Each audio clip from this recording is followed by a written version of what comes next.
And good morning, ladies and gentlemen, and welcome to this very, very special day today. Why is it special? Well, it is the 11th of the 11th today, and at 11 a.m., it is the Remembrance Day. And it is also, what a great match last night between India and England. Of course, England won. We will take a look at all of that in a minute as well.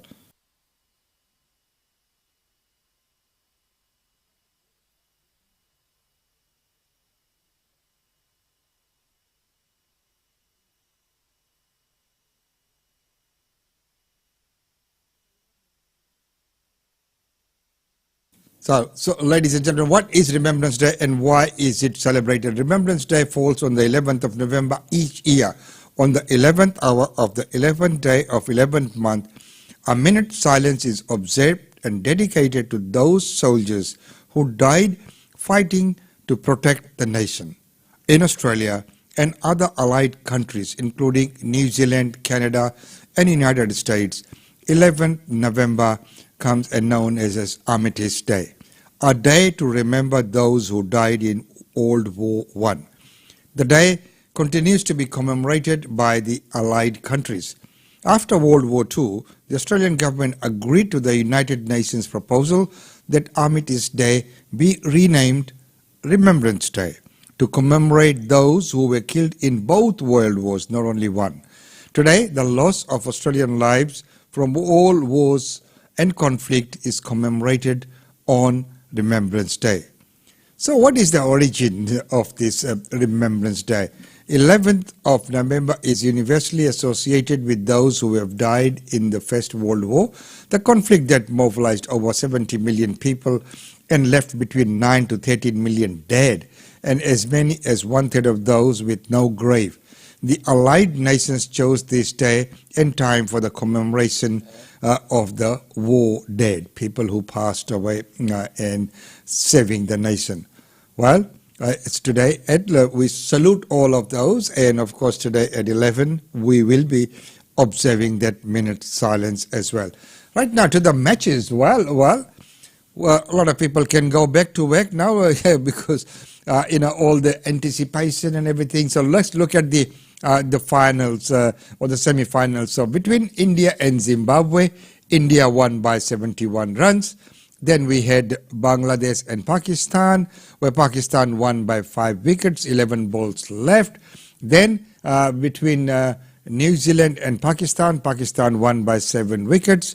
And then last night, of course, India versus England, where England won. So right now, that was the 44th game out of the T20 45 game series. So the 45th out of the 45th will be the final between Pakistan and England, which will be played on Sunday, 3rd of November from 6 p.m. at MCG. The much anticipated final, and of course there's all kinds of jokes and things and everything going on social media. People are selling the tickets very cheap. People who had already bought, who thought it would be final would be between India and Pakistan, and what a sensational match that would have been. But anyway, there's all sorts of talks. The people from Indian origin, they're saying, it's better to lose against England rather than losing against Pakistan. So, all sorts of things. But anyway, well done, Pakistan. So now the final on Sunday, the 13th, from 6 p.m. is between Pakistan and England. So we'll see what really happens on there. Well, right now, the other thing that's happening from today is the Amber Alert. So we are all now urged to wear masks in places where there is danger. Australians are being urged to dig out their masks and put them back on indoors, with warnings a new COVID wave is starting to gain momentum. The Chief Health Officer wants wider take-up of the 4th dose as case numbers rise, but the Department of Health is still waiting for advice on when to roll out a 5th. Queensland has become the first state to recommend a return to masks ahead of an expected surge before Christmas. Vice President Dr Danielle McMullen joins us now from Sydney. Thanks for joining us on News Breakfast. Good morning. Well, first of all, just how widespread is this misinformation out there? Look, I think we've all seen evidence over the past few years of how difficult it is to navigate health information and to work out whether what you're hearing is the full story or is the true story. And there's some pretty clever misinformation out there, the most obvious of which has been some of the anti-vaccine messaging over the past few years. But there are more subtle takes that make it really difficult to know whether what you're hearing is the truth and the whole truth.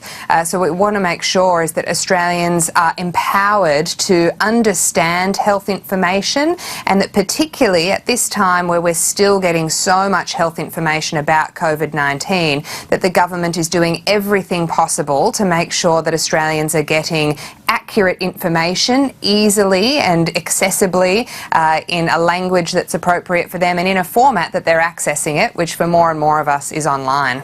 And those subtle differences that you're talking about, the subtle misinformation, is really dangerous, isn't it? What have you heard back from the federal government so far?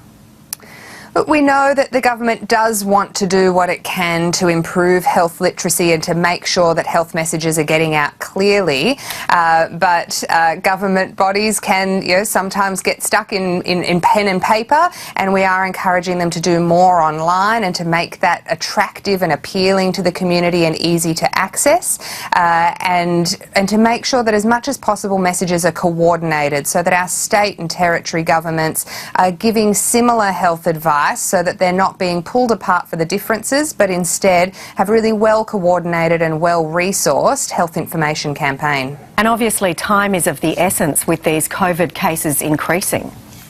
Exactly. We're certainly seeing an alarming increase in cases over the past couple of weeks, and so it really is important we've got that clear messaging out to people about steps they can take to reduce their chances of infection and to get treatment if they're in those high-risk groups that are eligible for COVID treatment. But in the meantime, it's back to that messaging of putting masks on indoors, staying home and isolating until you're not infectious anymore, making sure those boosters are up to date because those numbers really aren't where we'd like them to be, and getting treatment, talking to your GP if you test positive to make sure that you've got access to treatment. And just on the masks and that recommendation that the Queensland government is now putting out, we've heard from infectious diseases specialists that in the last time that we had those mask recommendations, only about 10% of the population in Queensland took that up. What do you think the take-up is going to be, not just in Queensland, but also around Australia? But we hope it's higher than that. There has been now many months of that discussion with the population about that social contract of when the case numbers are low, we can be a bit freer and do things the way we used to do them, but on the understanding that when case numbers surge like they are at the moment, that we'll be asked to take simple steps like putting a mask on to flatten that curve, protect our most vulnerable, and in particular make sure that our hospitals and health services can still manage the level of demand, not just from COVID, but from other illnesses and the staff shortages caused by COVID-19. On vaccinations, Queensland also lags a bit behind in terms of third booster doses, but would you like to see the next level of those fifth boosters be rolled out as soon as possible, given this COVID surge? So at the moment, the advice that ATAGI is giving is that there isn't enough evidence for a widespread fifth dose. The only people at the moment eligible for a fifth dose are people with severe immune conditions. But it is so important that we catch up on those third and fourth doses. Then we did a fantastic job of first and second doses, but we've really dropped the ball a bit on the third and fourth doses. So if you haven't had those, it's time to go and get it.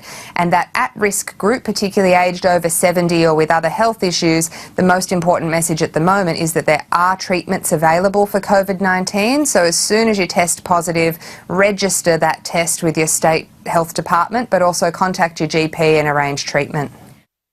Contact your GP and arrange treatment. That is the message, and it is the correct message. Because please, when in doubt, contact your GP and get the right advice, because everyone's individual cases could be different. Well, right now, what is happening with the data breach and the ransom deadline has now passed? Oh, it's just abhorrent, isn't it? It's absolutely abhorrent. It goes against everything we hold dear. One of the things I want to point out, though, is that the only reason that this is so sensitive and thought to be so shameful, and they get to make up words like the naughty or the good and the bad list, is because of the narrative that we have about people who use drugs, which is not right, not fair, and not necessary in this country. I think that every single person on that list and every single person in Australia who has had the wherewithal and the guts to stand up and ask for help when they need it, we should be proud of those people, because they have nothing to be ashamed about. They have done absolutely the right thing, and they don't need to be ashamed, because I don't believe there should be a stigma associated with this health condition, just like there shouldn't be a stigma associated with any health condition, whether that's bloodborne virus or infections or sexually transmitted issues or terminations of pregnancy or drug and alcohol issues, gender issues. We should be responding as if it's the same thing as pneumonia or gallstones or anything else. So my heart goes out to the people affected, and I guess if I can think of anything good that could come of this, it is encouraging Australians to have an open and honest conversation about drug use being a health, and drug use dependencies and problematic drug use being a health condition where everyone that we know and love and care about deserves to have treatment, and we should stand beside them. It would be an interesting response to this incident, but nevertheless, do you have concerns today about how some people will react if they find out that their diagnoses, their treatment plan is present there on the dark web? I do have concerns. I do absolutely have concerns for those individuals, for their families and their friends, not just now, but in the coming days and weeks. And equally, I have concerns about all of the people who may be struggling right now and may be just considering putting up their hand to ask for help. All of those people who might just say, you know what, it's not worth it. I'm too frightened of the potential impact from people finding out. And that's unacceptable in this country, that we've got people too scared to put up their hand and ask for help when they need it. What supports are there for people today, tomorrow, whenever they want to access it, if they are concerned as a result of being a victim of this exposure? What can people do?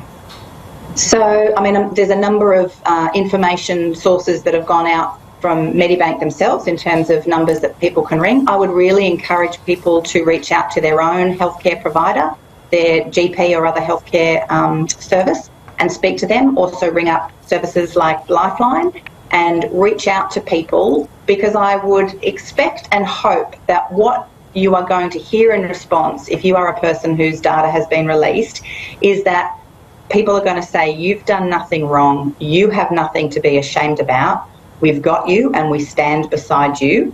You are not the person that deserves to be ashamed in this instance. Not you, not now, not ever. Just finally, do you have any thoughts on what information medical insurers should keep and for how long as a direct result of what's taken place? I mean, I understand that organisations need to keep whatever is necessary from a legal point of view. I think what's highlighted in this horrendous situation is that you've got people who have accessed treatment, who have done very well because treatment works, and have now moved on in their life, and yet there's this terrifying fear of something that's happened in their past coming back to bite them. So I would encourage companies to be very clear about when they are no longer required to keep that information, that they have a system in place to get rid of it for the safety of their current and future customers. Well, of course, it is always of great concern about the private information and how much is out there on the dark web now. Well, right now, ladies and gentlemen, the other news that we're going to look at is the intensity of the rain and what is the forecast. So looking at that, the forecast that is for this weekend is that the rain is going to intensify. Well, right now, moving on, let's take a look at will Labor's industrial relation laws pass the Senate? Now, we know that in Australia, the industrial laws have been very tight, very strict workers have been very well protected. We have the industrial the tools which is available. On top of that, we have the union movements as well, safeguarding their interests. But whenever there are changes made, that they have to go through the process. So will this proposed bill pass? Laura, the government's industrial relations bill got through the House today, but the debate seems to have got a lot tougher, unsurprisingly, since the Job Summit. What are the points of contention and what's next? Well, the points of contention, Sarah, are that there's been this sort of real deterioration in the relationship between the government and the employer groups since the Job Summit, when we had a lot of kumbaya and goodwill. They feel that, the employers that is, feel that the ambition of the bill in terms of spreading out the so-called multi-employer bargaining was done without enough consultation. And while there's a lot that they are prepared to live with, there is a lot of contention around just who this should apply to. Now, the government's made quite a lot of concessions. It's cut out today the commercial building sector, but the really big issue now, I think, is about what happens to small business and how that is defined. The government's trying to define small business as somebody with 15 or fewer employees. There were pushes by the crossbench to lift that to 100 employees today, and rather ambitiously to 200 by the coalition.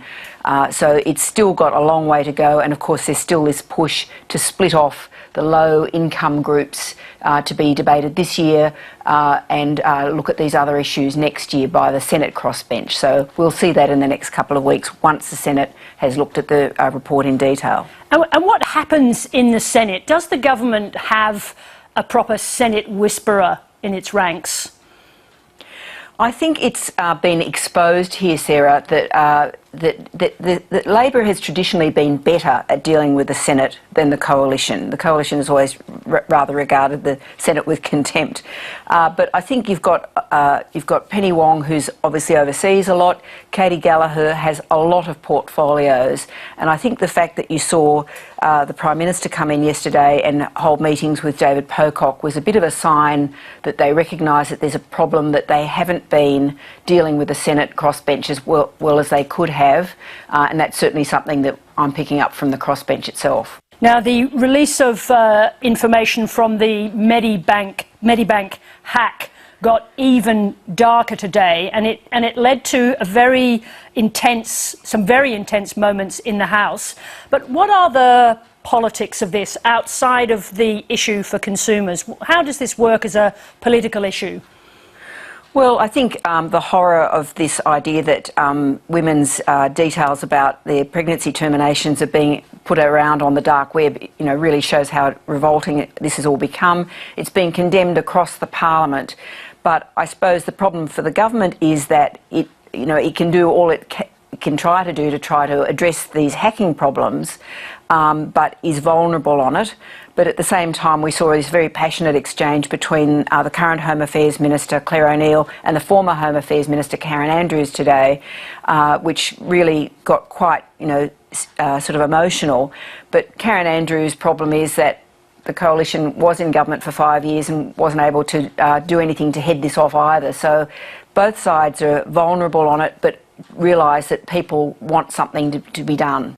The Prime Minister's off to a series of international summits next week, and there seem to be quite strong indications that there could finally be a meeting between the Australian Prime Minister and the Chinese President.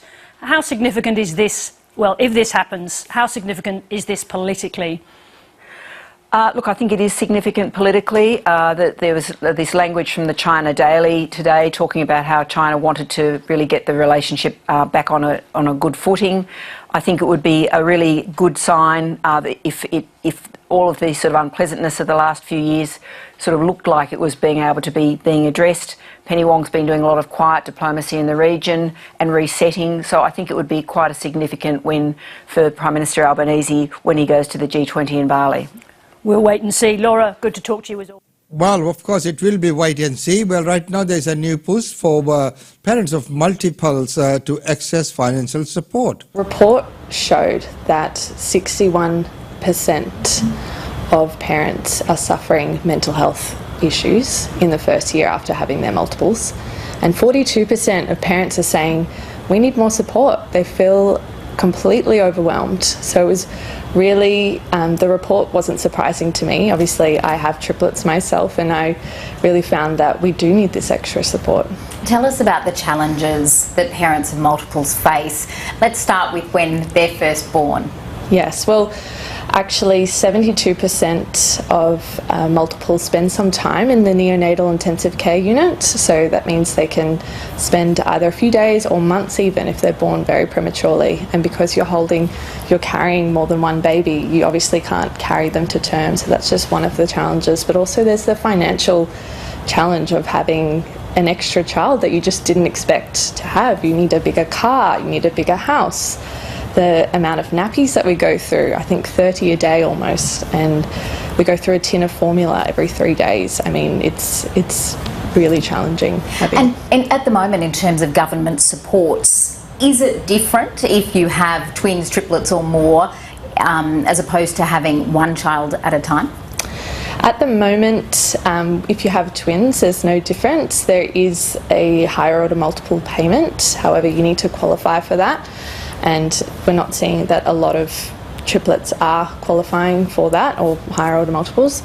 So there isn't that support that we really need at the moment. So our goal is to raise awareness of the unique challenges that we're facing, and the current support network and the current system is designed to support families who have one baby at a time, and we need more support.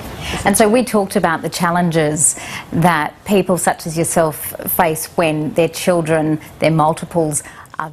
So there you go, the multiple children, of course, the multiple responsibilities, you need bigger cars and things like that. So that's a case that's been put forward quite well. Ladies and gentlemen, right now it's time to go to our daily India report on this Friday, the 11th of 11. And don't forget at that moment silent, 1 minute silence at 11 a.m. Right now it's 9:23 in Brisbane time as we are broadcasting. There we go. So the daily India report. With that, let's welcome Ankita. Welcome to the Daily India Report that brings you reports, interviews, features and more on India and the Indian diaspora. In meetings in Moscow between the Indian External Affairs Minister and Russian Deputy Prime Minister as well as Russian Foreign Minister, India has strongly advocated a return to dialogue and diplomacy on the Ukraine conflict. With the Ukraine conflict being a dominant feature in his discussions with Russian Foreign Minister Sergei Lavrov in Moscow, Indian External Affairs Minister Dr. S. Jaishankar said that the global economy is too interdependent not to be impacted by a significant conflict, and the global south is feeling this very acutely, especially after 2 years of the pandemic. The global south refers to the developing and less developed countries in Latin America, Asia, Africa and Oceania.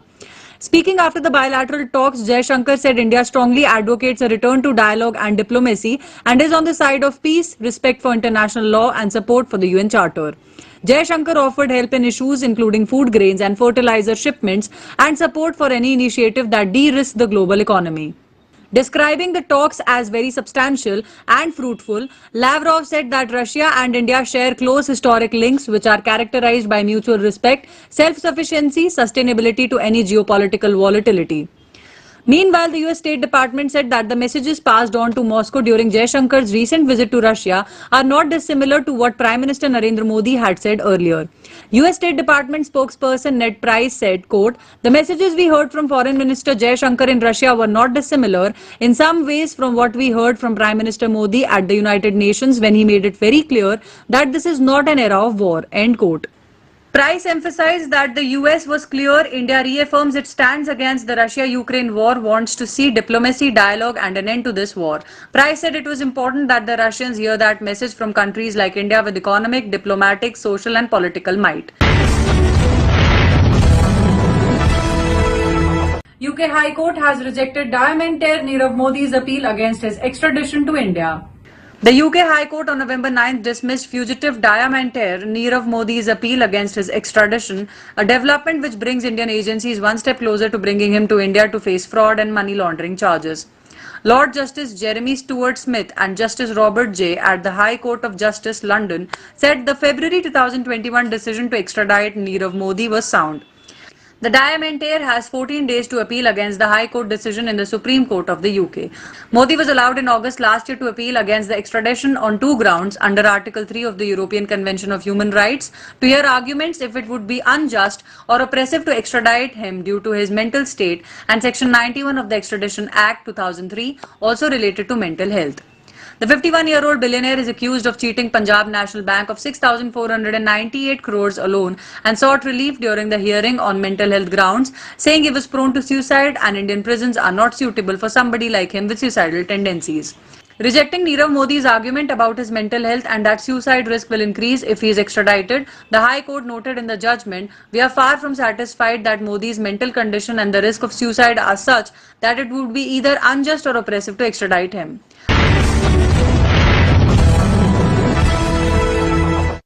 NCP Chief Sharad Pawar and Shiv Sena leader Uddhav Thackeray will be joining the Bharat Jodo Yatra of Congress leader Rahul Gandhi on November 11th.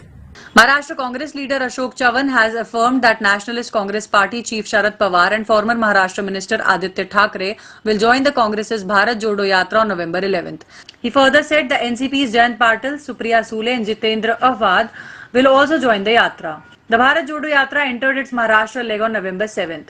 Rahul Gandhi will travel through 15 assembly and 6 parliamentary constituencies in 5 districts of Maharashtra in 15 days and cover a distance of 382 kilometers. The Yatra has already covered parts of Kerala, Karnataka, Andhra Pradesh, Tamil Nadu and Telangana states.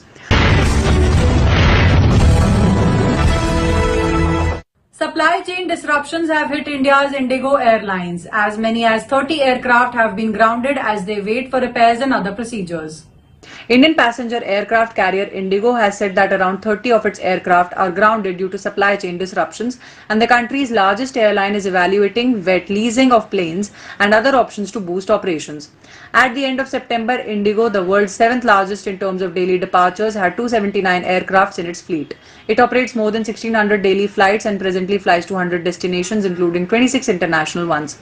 Globally, the aviation industry continues to face significant supply chain disruptions. The airline spokesperson said, "As we work on various cost-efficient countermeasures with our OEM partners, the endeavor is to minimize the economic impact of around 30 AOG resulting from this global disruption." The airline is looking at slowing down redeliveries through lease extensions, exploring the reinduction of aircraft into the fleet, and evaluating the wet lease options within the regulatory guidelines. "We are bullish on the market opportunities and will continue to add flights in existing and new markets," the airline said. The carrier has a domestic market share of more than 57%.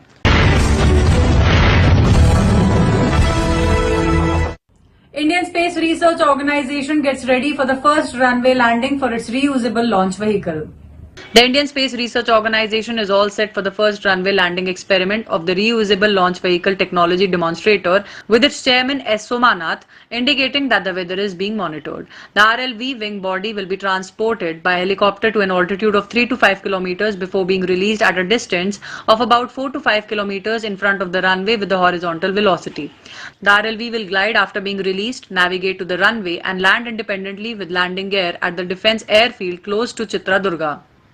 According to reports, new systems like landing gear, parachutes, hook beam assembly, radar altimeter and pseudo light have been developed and certified.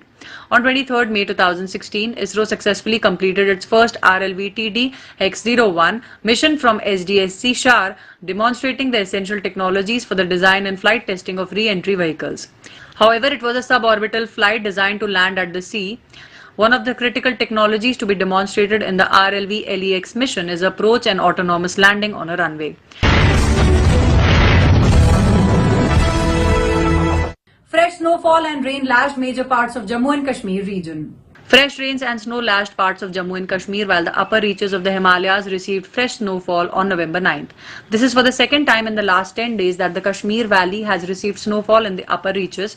The rains and snow led to a further drop in temperatures. The fresh snowfall led to the closure of the Mughal Road and the Srinagar, Sonamarg, Gumri roads.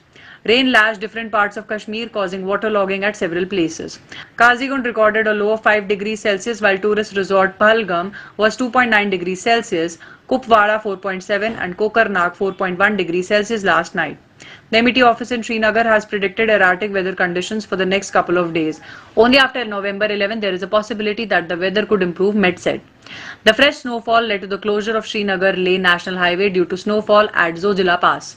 In Jammu, rain coupled with foggy weather conditions disrupted helicopter service to the holy cave shrine of Sri Mata Vaishno Devi in the Trikuta Hills of the Risi district.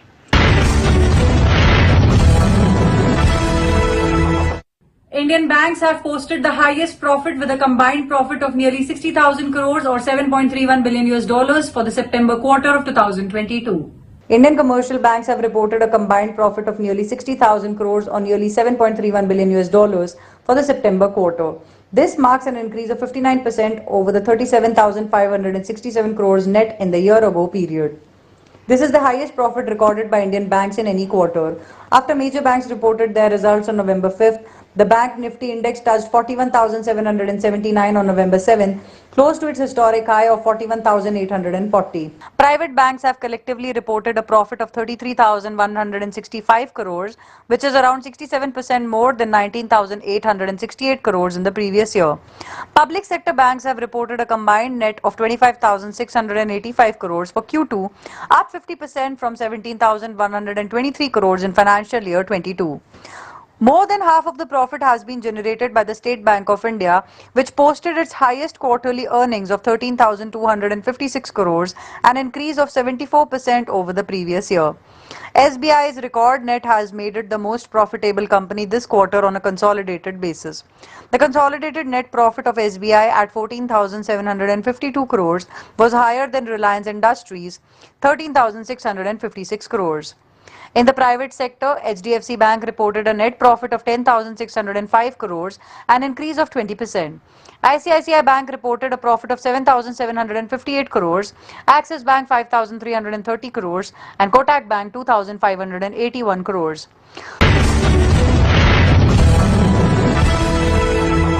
Telugu blockbuster Sita Ramam starring Dulquer Salman, Rashmika Mandanna and Mrunal Thakur is all set to premiere on November 18th on the OTT platform Disney Plus Hotstar. हर जमाने में होता है बार बार, मगर अलग ही था उस जमाने का प्यार, जब लॉन्ग डिस्टेंस दिलों को करीब ले आता था और पोस्टमैन लेटर्स की शक्ल में दिल ले जाता था। चिट्ठियां खुलती थी जैसे दिल के द्वार हो, और उनका इंतजार करना जैसे प्यार का इजहार हो। The Hindi version of Dulquer Salman, Rashmika Mandanna starrer Telugu blockbuster Sita Ramam is set to premiere on November 18th on Disney Plus Hotstar, the platform announced on November 9th. The romance drama, which also features Mrunal Thakur, opened in theatres on August 5th and was released globally on Prime Video in September in Malayalam, Tamil and Telugu.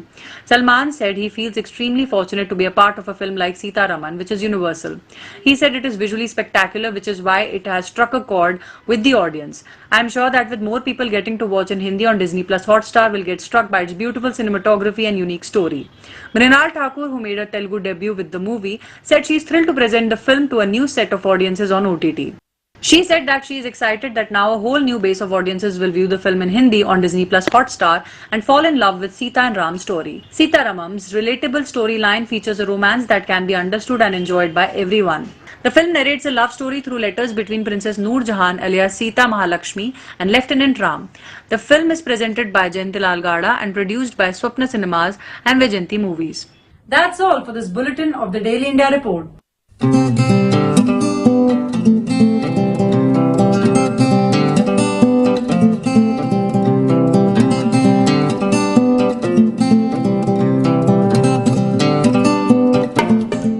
And thank you, ladies and gentlemen, and for that report, Ankita, as well.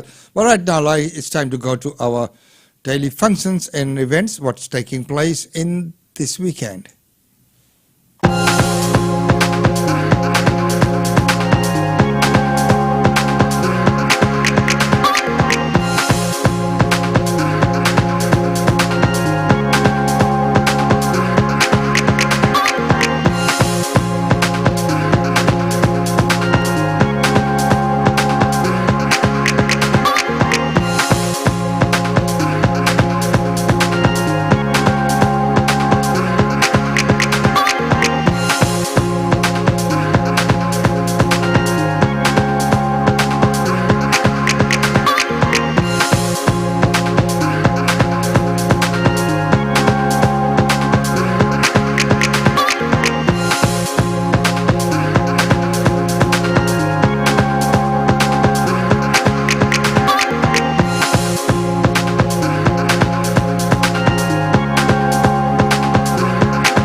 So there are, ladies and gentlemen, the functions and events taking place this weekend. Don't forget that today at 11 is the Remembrance Day, and we will all pause and observe a minute of silence at that time.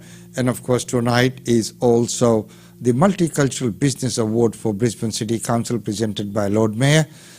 And it will, up till now, I believe it's still going ahead. There are certain talks about some functions which now are doubtful if they will go ahead. But if you're attending any of the functions or events, make sure you check with the organizers before you head out, and also check with the all the news outlets, our channels as well, to get an update on the situation. At the moment, it is recommended that you use the mask on public transport and in their public events. Well, ladies and gentlemen, until tomorrow, it's goodbye from us. It's always wonderful having your company. Until tomorrow, it's goodbye.